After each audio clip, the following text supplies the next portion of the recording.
Bonsoir à tous et bienvenue à C'est lundi, que lisez-vous, 35e édition. Alors, comme j'ai pas fait de C'est lundi il y a la semaine dernière, donc qu'est-ce que j'ai lu depuis 2 semaines? Donc j'ai fini le 6e et dernier tome de Vampire Academy, Sacrifice Ultime. Alors, donc je reste quand même sur ma première idée qui était que ce tome était un peu lent, un peu tout mou, un peu... ça manquait un peu d'action, je trouvais, pour un Vampire Academy. Dimitri revient un petit peu dans son rôle de Dimitri, mais Rose...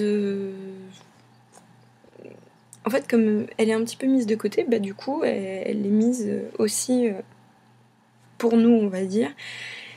Je sais pas, elle est mise au second plan et du coup, c'est pas... je sais pas, c'est bizarre. Pour un dernier tome, en fait, je trouve ça très bizarre parce que je m'attendais vraiment à un truc qui part dans tous les sens, à un véritable feu d'artifice pour tous les personnages, c'est-à-dire qu'ils se révèlent tous quand on...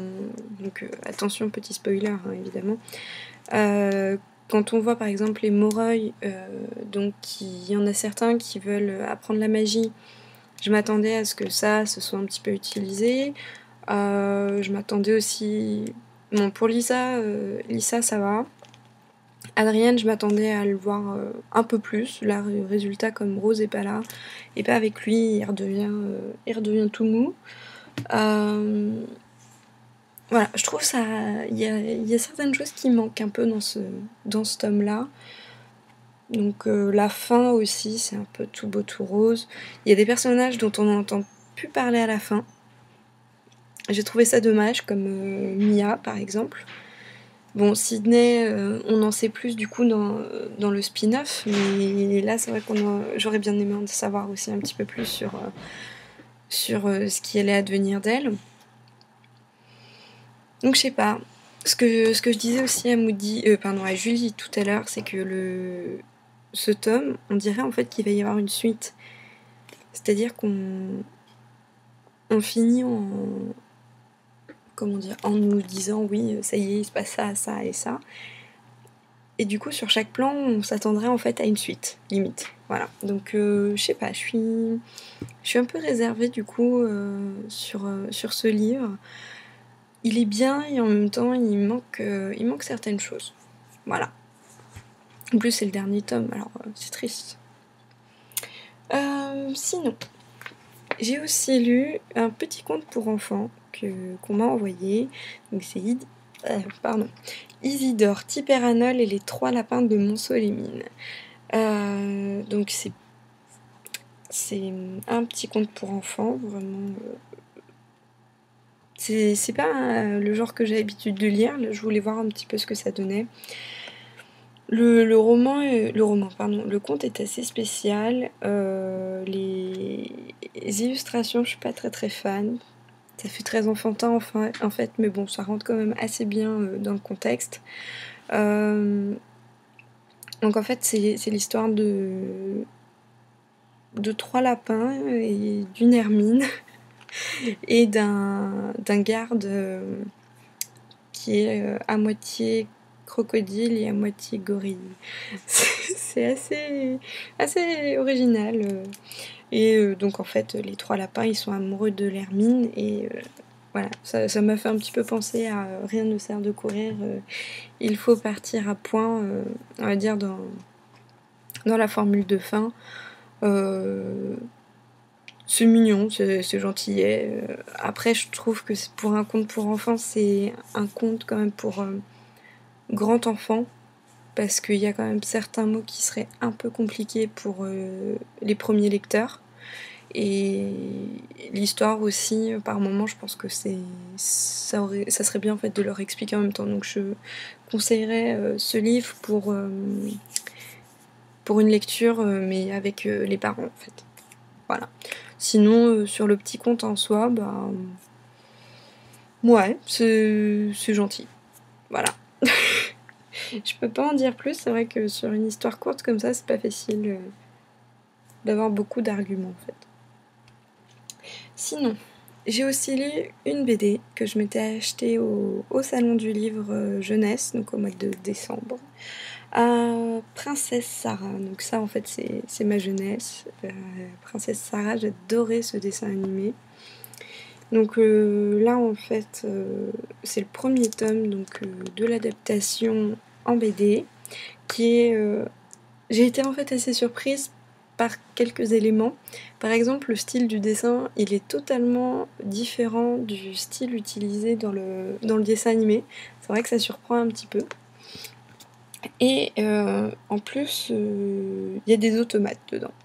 Donc c'est la Sarah de l'époque, je sais pas quelle époque, mais d'une ancienne époque. Et en même temps, c'est un peu futuriste parce que les automates sont monnaie courante en fait dans la vie de tous les jours. Donc il y a les petits automates qui vont juste danser ou chanter, il y a les automates pour faire les serviteurs en fait. Donc c'est original je trouve d'avoir intégré ça dans l'histoire.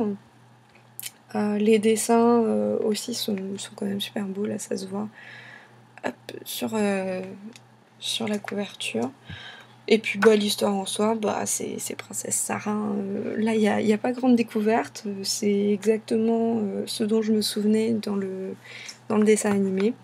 Donc je pense que je vais lire la suite. Là, je ne sais pas combien il y a de tomes qui sont sortis encore. Au moins 3. Donc c'est sympa de retrouver cette histoire, je trouve, en BD. Donc voilà pour ce que j'ai lu. Alors, ce que je suis en train de lire, je suis en train de finir le premier tome de Queen Betsy, Vampire et célibataire. Donc finir parce qu'il me reste 40 pages. Alors, j'ai bien aimé, hein, mais je vais commencer par les points négatifs.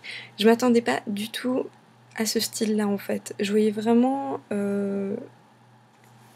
Non, en fait, ce serait compliqué à expliquer. Donc, c'est totalement dans l'humour, mais je le voyais autrement. Voilà. Sinon, le côté vraiment très léger, très... je veux pas faire ça, alors je le fais pas, et j'ai décidé d'annoncer à tout le monde que je serais une vampire. Je sais pas, ça, sur le coup, au début du livre, je me suis dit, mais c'est assez bizarre. Le côté un peu tout beau tout rose, elle va voir tout le monde leur disant en fait je suis pas morte, je suis une vampire, et tout le monde est ok, d'accord, voilà.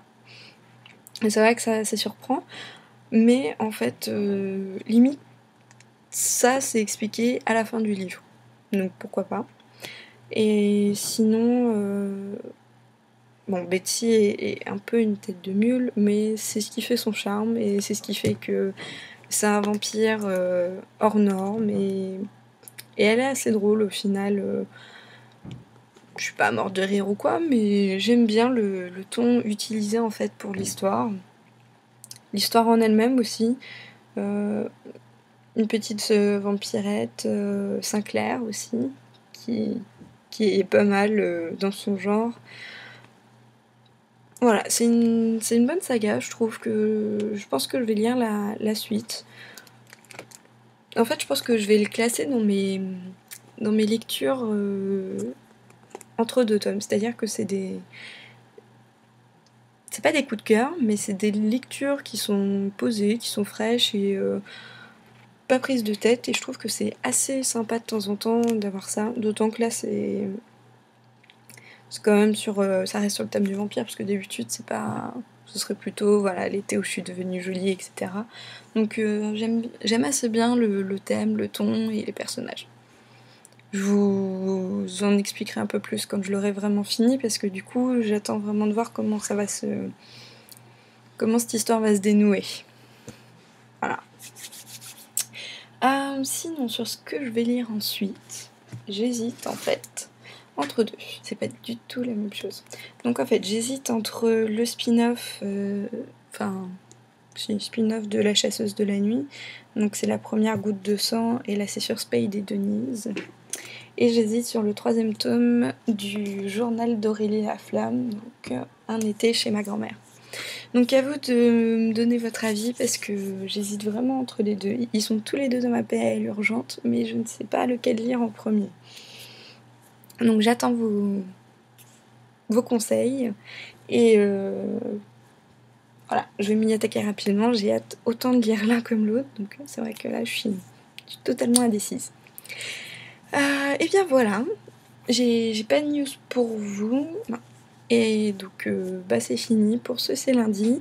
Donc je vais vous souhaiter une bonne semaine, une bonne soirée, puis avec de bonnes lectures. Et puis je vous dis à lundi prochain. Salut à tous!